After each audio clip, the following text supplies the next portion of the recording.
நாள்தோறும் மார்போடு நான் உன்னை தாளாட்ட வேண்டும்.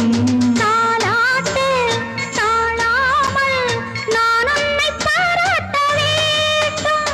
சேல் கொண்ட கண்ணொன்று பாரென்னை பாரென்று செவ்வானம் போராடும் போது சிந்தங்கள் முத்தங்கள் நூறு.